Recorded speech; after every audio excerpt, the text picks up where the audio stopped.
All right, welcome viewers. Welcome to Value Investing with Colin. My name is Colin, your average investor searching for above average returns. Today we're going to deconstruct, we're going to re-engineer Apple computers being bought by Warren Buffett back in 2016, and we're going to go deep analysis and figure out why he bought that stock.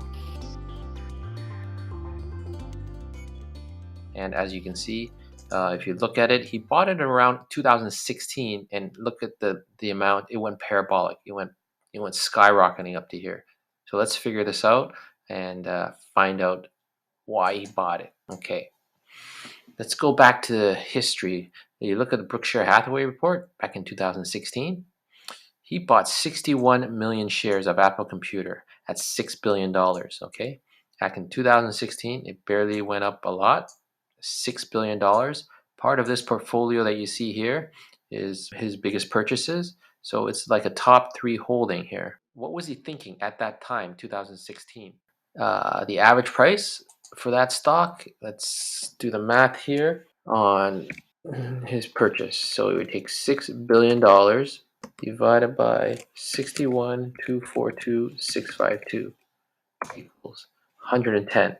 Okay, so you take $6 billion divided by the number of shares that he bought, it gives you $110, his average price. And in 2020, it actually, there was a 4-to-1 stock split.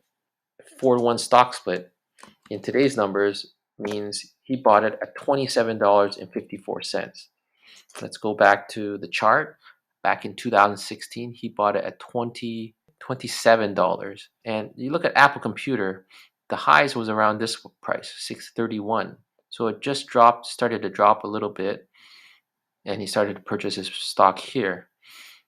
Even though the history has been so high from previous years. So what made him really buy that stock? Well, let's look at the financials. Number one, it's always been profitable. So consistent back in history, it's always been profitable and always growing. So if you look at the growth here, okay, so you have 156,000 2012, and it's a continued increase up to this point. If you go back a little bit, if you look at the growth from 2011, 100, it doubled basically in 5 years. Okay, that's like a 25% compounded rate of return. Bottom line, 25 to 50 in 5 years, another 25% compounded rate of growth. But then basically it stalled a little bit in 2016. And this is what got everyone scared at that time, right? But you look at all the other numbers, okay? You look at the PE. Well, the PE, I'm not 100% sure if this is correct, because at 10 PE sounds like a bargain to me, right? Then you look at free cash flow. Sometimes net income can be manipulated. So people look at free cash flow from operations minus capital expenditures. And it was only 10 times free cash flow, which is considered to be very, very cheap. You go to return on equity, and it's always been really high. These are really good numbers, 30%. And you look at net margins, past history, it's gone up, up, up, up, up, up. It dropped a little bit, but it's maintained that level of 20% margin plus, So that was 2016, all right? 6 billion, 6.7. It only went up slightly, didn't make a lot of money. 2017 rolls around, he bought another 100 million, okay? He put $20 billion, okay? The average price on that one, split adjusted, was $31.43. Now, you could have stopped there because the market price, 28, that's like close to a 40% return. 41%, some people will say that was a good bet. You sell it off and you make your money, but not Warren Buffett. He was going long term. You go 2018, he bought more. 166, he bought another close to 100 million, almost. No, $36 billion. And he pretty much wiped out, his gains, because it's only a slight gain now. But look at the portfolio, right? His biggest holding, he's not backing away. 2018, right? Then you go to 2019.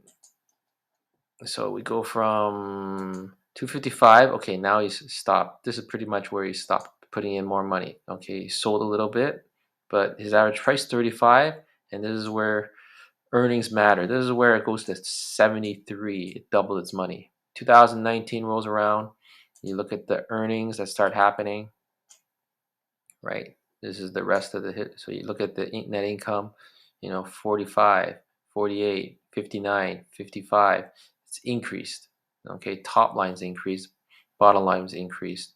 The share buybacks are coming along, right? That's what's happening. So it doubled in 2019. The interesting part in 2020, okay, 4-1 stock split. Now he has so much more shares. But this is the interesting part. 31 is his cost basis, right?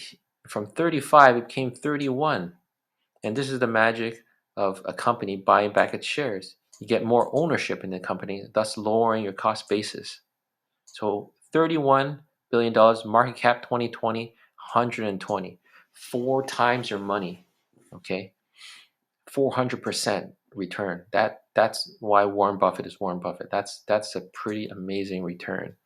If you look at it on the Money Chip website, 4 times your money gives you 41% compounded rate of return. That's just amazing for such a big company like Warren Buffett's Berkshire Hathaway.